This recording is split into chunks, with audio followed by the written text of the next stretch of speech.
Este programa llega a ustedes gracias a Haz que tu maquinaria rinda al máximo con las llantas radiales agrícolas SEAT. Diseñadas con tecnología avanzada, ofrecen mayor tracción, mejor distribución del peso y menor compactación del suelo, cuidando tus cultivos mientras optimizan el consumo de combustible. SEAT, potencia, eficiencia y confianza para cada hectárea que trabajas. JCH Llantas, distribuidor oficial de la marca SEAT y su línea agrícola, brinda respaldo, garantía y asesoría especializada. Encuentra los neumáticos agrícolas SEAT en www.jchllantas.com.pe. La agroexportación es mucho más que el fruto, el campo y lo que normalmente la gente está imaginándose.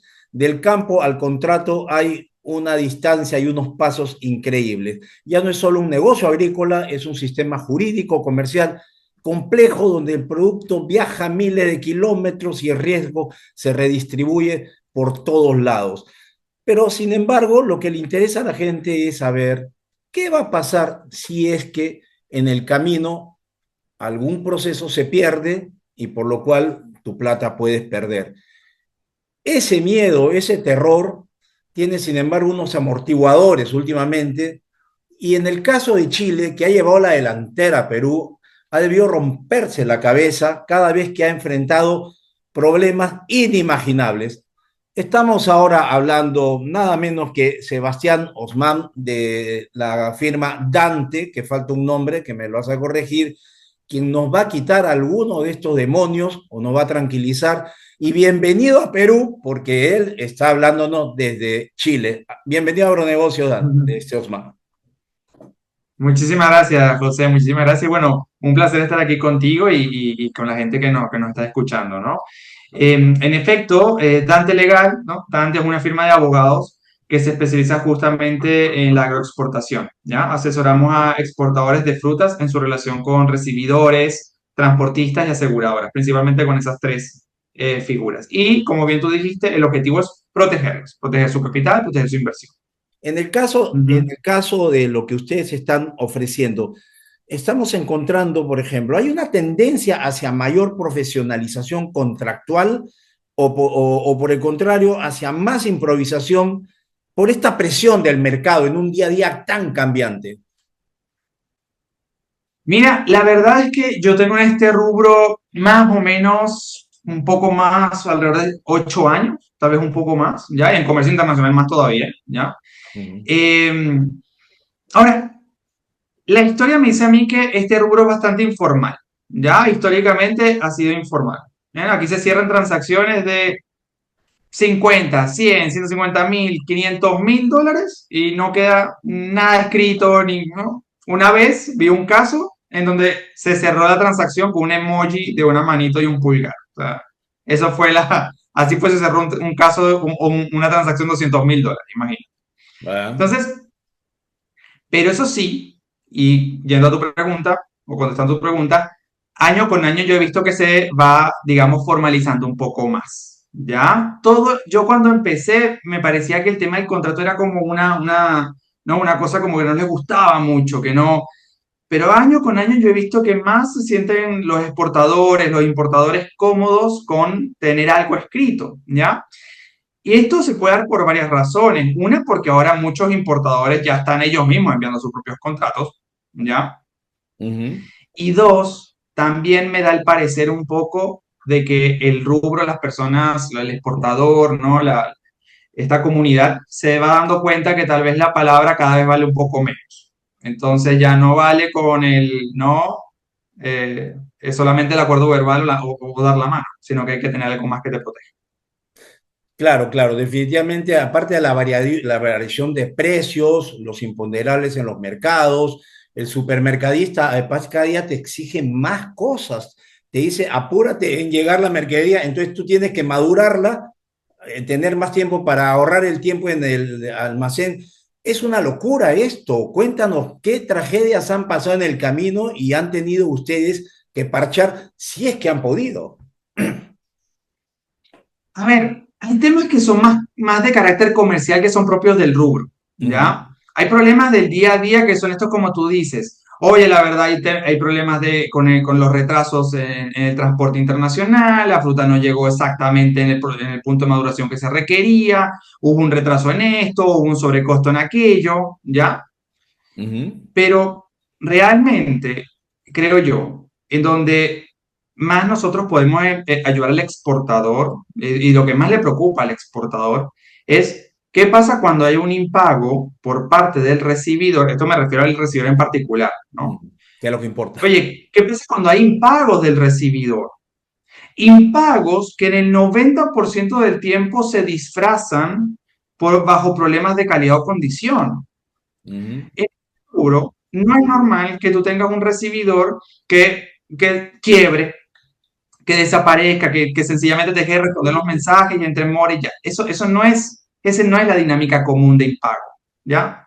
El 90% del tiempo, cuando el recibidor no te quiere pagar, lo que hace es sacar una lupa gigante y empieza a buscar todos los problemas de la carga, los hace más grandes, los amplifica y con eso justifica impagos, descuentos, etc. Eso es lo que pasa.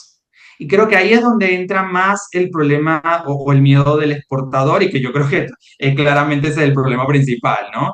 Porque los asuntos de, oye, falta un poco de maduración, oye, tal, esto, ellos están acostumbrados, el exportador está acostumbrado al problema de mercado normal del rubro, pero los impagos de este estilo es otra cosa. Claro, claro, digamos que ¿en qué momento podrían acudir a ustedes? ¿Antes, durante o después? ¿Cuál es el peor defecto del agroexportador en este caso? ¿Qué debería de cambiar primero? ¿La cultura del exportador, las prácticas de los recibidores o la regla del transporte internacional?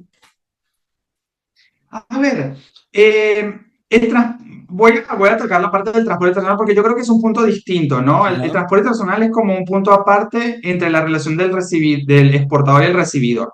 ¿Que afecta? Sí, pero la relación entre el exportador y el recibidor tiene sus propios riesgos, ¿no? Ujú. Entonces, yo digo, por eso cuando hablamos de estos tres elementos de el recibidor, el transportista y la aseguradora, hay que hablarlos, si bien se puede hacer un poquito englobarlos, realmente hay que hablarlos de manera individualizada. Primero, para después decir cómo se relacionan unos con otros.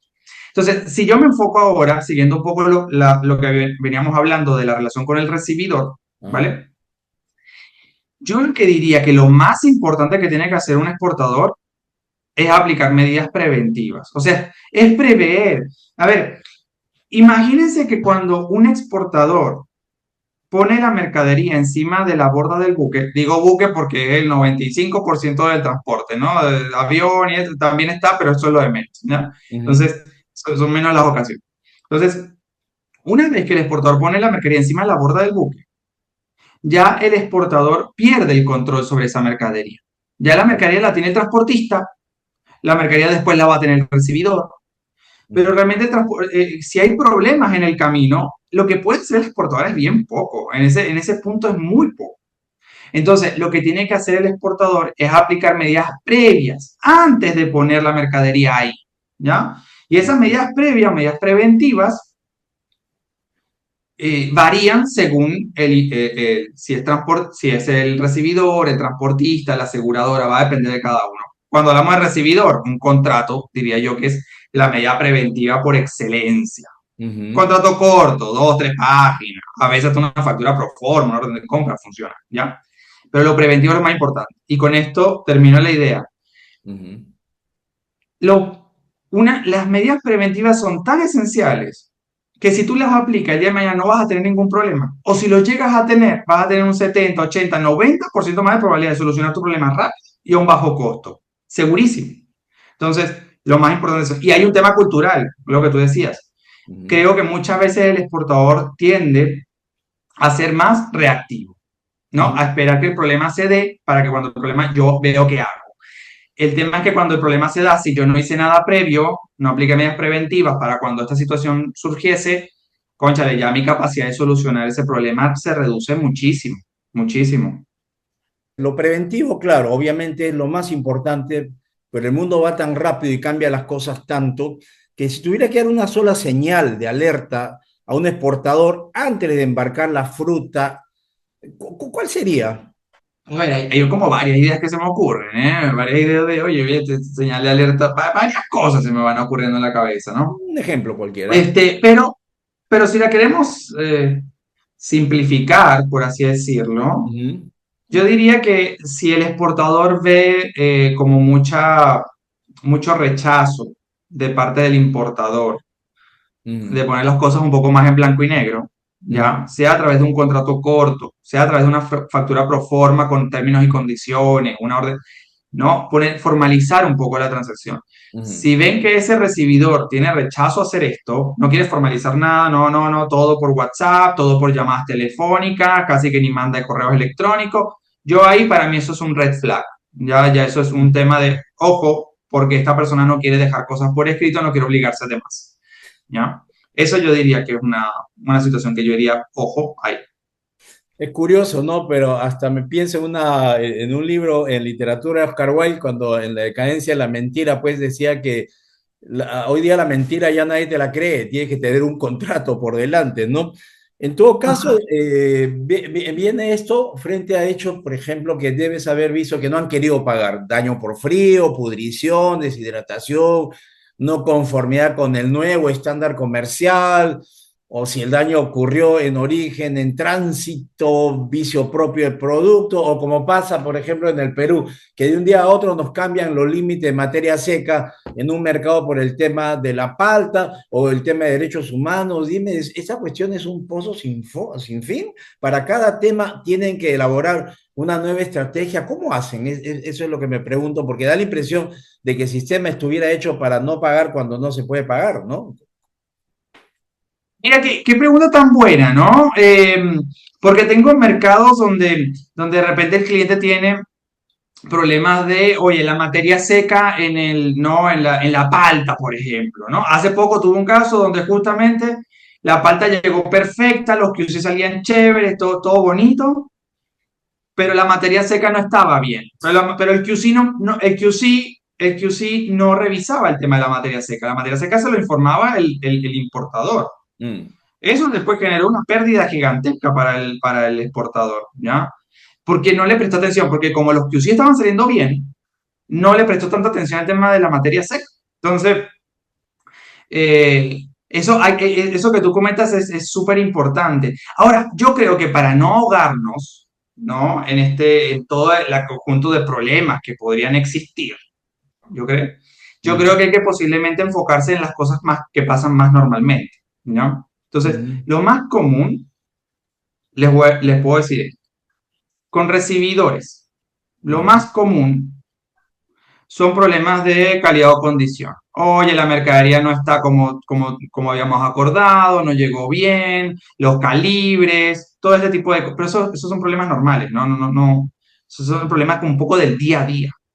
mm, Entonces, lo que tiene que hacer, el enfoque principal del exportador para protegerse de eso es sencillamente, cónchale, asegurarse de que haya una buena foto de cómo llegó la mercadería a destino. De que no se queden con la palabra del recibidor. No es que si el recibidor dice que está mal, y lo asumo. No. O que el recibidor te haga un QC 5 días, 7, 10 días después que la mercadería llegó. No, porque ya pasó mucho tiempo. Entonces, tú tienes que asegurarte de que tu recibidor te haga una inspección, un Quality Control, mm, dentro de los 2, 3 días de arribo, rápido. Si hay un problema, bueno, hay que traer un inspector, ¿no? Para hacer un survey report de un tercero. ujú, Entonces, asegurarte de qué fue lo que pasó. Y ahí además vamos a atacar el problema que tú dijiste también, José, que es, oye, el surveyor me va a decir si el problema fue durante el tránsito o tal vez el problema es de origen. Entonces, vamos a saber mejor cuál es ese problema, ¿ya?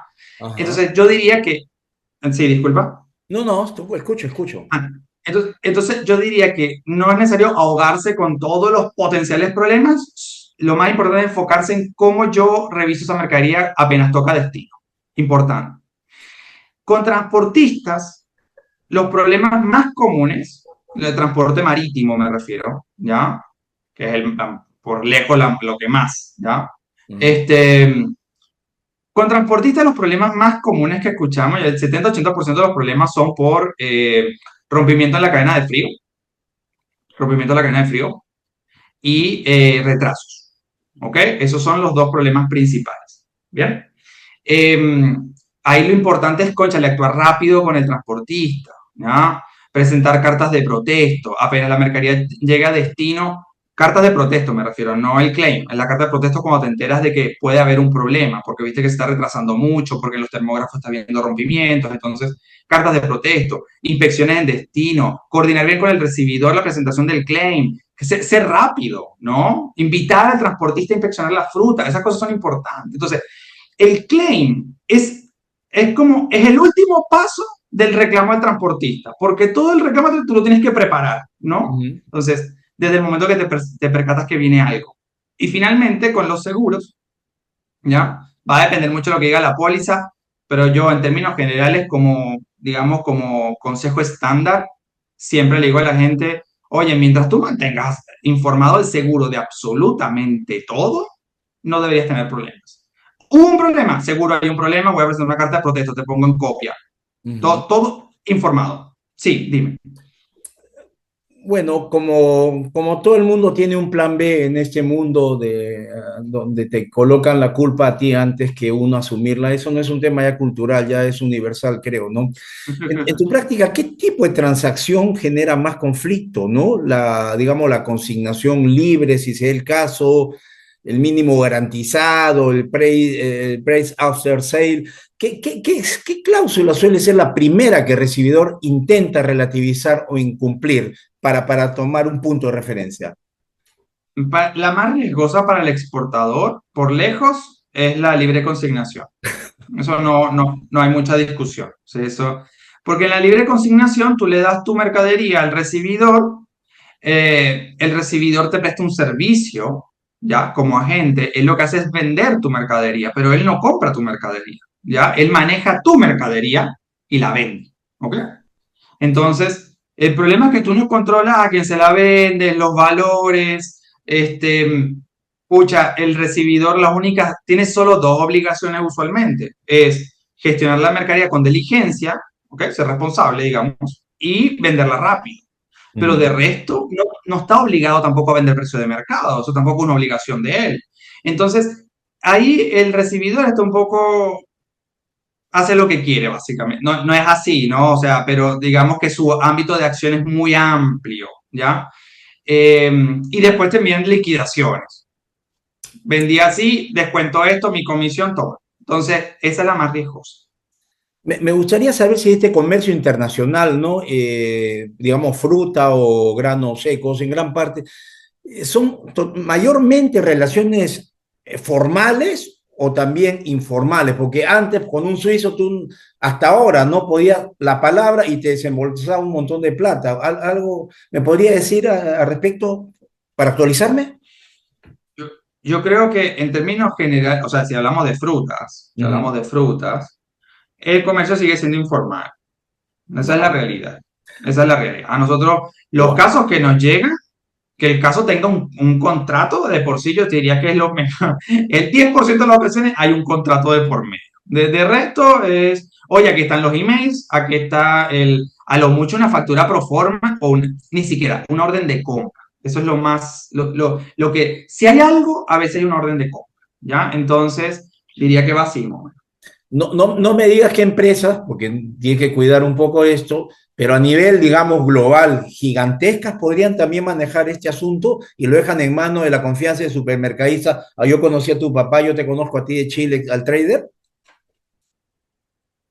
No, ya si estamos hablando de empresas grandes, ya en los supermercados te mandan ellos sus propios contratos, ¿no? O sea, ya, claro, yo me refiero a empresas un poco más estándares, ¿no? O sea, Porque no hay lo que millones, seguro. usualmente hay en el... Ujú, ujú. Pero si estamos hablando de que estás transando con un supermercado, con un Walmart, no sé, ellos te mandan unos contratos que además son de adhesión, o sea, tú tienes que más o menos poder revisarlo y entenderlo, pero no se los vas a modificar. Tienes otras empresas grandes, ¿no? De repente como un Oppenheimer, un Daika Hackett, etcétera, ¿no? Que ellos tienen sus contratos, ellos usualmente usan sus contratos Uf. y te los envían. Ahora esos contratos igual esos contratos sí los podrías negociar, ¿ya? Yo he estado con ellos y la verdad es que la posibilidad de que ellos realicen cambios sí existe también. Con un supermercado no, pero con estas empresas que son grandes y que están formalizadas, igual, si les tocas el contrato y no, yo sugiero esto, ¿verdad? Es posible que escuchen también. Claro, imposible. Para abajo, ya, eso, estamos hablando de empresas como más establecidas, ¿no? Grandes. Para abajo te diría que ya es mucho más informal, ¿no? Claro, claro, en la minería pasa un poco así también. ¿Qué tan frecuente es que Bueno, no, qué tan frecuente si es es que... otro rubro, olvídate. O sea, otro rubro puede ser el contrato del día uno. O sea, $1.000 a través de contrato. O sea, el tema es el mundo frutícola es así, particularmente, informal. ¿Qué tan frecuente es que el exportador, aún teniendo la razón, al final, pues ya cansado de cobrar todo esto, ya dice, ya no reclamo por cansancio o costos ocultos? Está perdiendo una oportunidad y esto es propaganda para ustedes. A ver, ¿qué pasa? Que yo creo que el exportador es que se puede cansar por varias razones, ¿ya? El exportador lo que intenta definitivamente es solucionar a través de una negociación comercial, ¿vale? Ujú. Entonces intenta solucionar de esa manera. Oye, bueno, nada, me debes esto, pero ya, y si descontamos acá, págame tanto, vamos miti miti, ¿no? Lo pasamos para la temporada siguiente, le dice el importador. Oye, ya esa temporada, bueno, pero la siguiente te exportó mal. Intenta llegar a una solución, ¿vale? Ujú. Eh, eh, pero el exportador a veces, claro, ¿qué va el problema? Si tú tienes un recibidor que no quiere ningún tipo de solución, ya que no, él está en su posición de que él no te va a pagar ni medio porque él tiene la razón, porque la fruta no era buena, porque llegó tarde, porque lo que sea, se cayó el mercado, lo que sea, ya. Cambiar la postura de ese recibidor es muy difícil, tú tendrías que tener un recibidor que esté dispuesto a negociar, ya. El exportador en esos casos intenta viajar a destino y a reunirse, ¿no? Personalmente, no sé, hablar con PROMPERÚ, hablar con instituciones, pero realmente esas son medidas que, en mi experiencia, usualmente cuando está este nivel de conflicto, Ya no llegan. no va a traer una solución, ¿ya? Eh, y el problema es que el exportador ahí es cuando se queda sin herramientas, porque como toda la transacción fue informal, fue por correo electrónico, llamada, WhatsApp, no hay contrato, no hay solución de controversias, no hay nada. Entonces, es difícil. Te voy a lanzar unos números, ¿ya, José? Y a la gente que nos está escuchando para que se hagan una noción, ¿ya? A ver, en este rubro, ¿ya? Los deudas, en mi experiencia, las deudas usualmente fluctúan entre 30.000 y $150.000, ¿ya? Eso es un margen usual de deuda que puedo ver yo, ¿ya? Entonces, esos son los problemas que nos llegan a nosotros, ¿no? A nosotros nos llegan los problemas. Entonces, mira estos números. Si tú tienes un caso con un importador en Estados Unidos que no te quiere pagar, ¿ya? Y tengo que demandarlo, Mm. imagínate que te deba $100.000. Escucha, ya estamos en la franja más arriba, ¿no? Estamos, y $100.000 es un golpe, eso no es poco dinero, es bastante. Mm. Bueno, un juicio en Estados Unidos puede costarte más o menos, entre 70, 80, $90.000. Todo el juicio completo, no solo primera instancia, todo el juicio completo. Y esos son 4, 5 o 6 años. Entonces yo te digo, José, o le digo a cualquier exportador que me está viendo, oye, hay que invertir 80.000 para buscar tus 100.000. Pucha, no dan los números, no da. Van a tener la misma situación en Europa, los precios son parecidos. Entonces, ¿qué pasa? ¿A qué voy? Que si te deben 100.000 y si tú no tienes un contrato, una cosa, no lo vas a poder recuperar porque te va a salir demasiado caro. Claro. Entonces, no es viable, asequible, ¿ya? Entonces, ¿qué hacen? Bueno, para esto yo aconseja poner arbitraje internacional. El arbitraje internacional es como un juicio en el sector privado, ¿ya? Muy resumidamente, hay instituciones arbitrales importantes en el mundo, como la International Chamber of Commerce de París, o en Estados Unidos, México y Canadá, la DRC, hay instituciones arbitrales.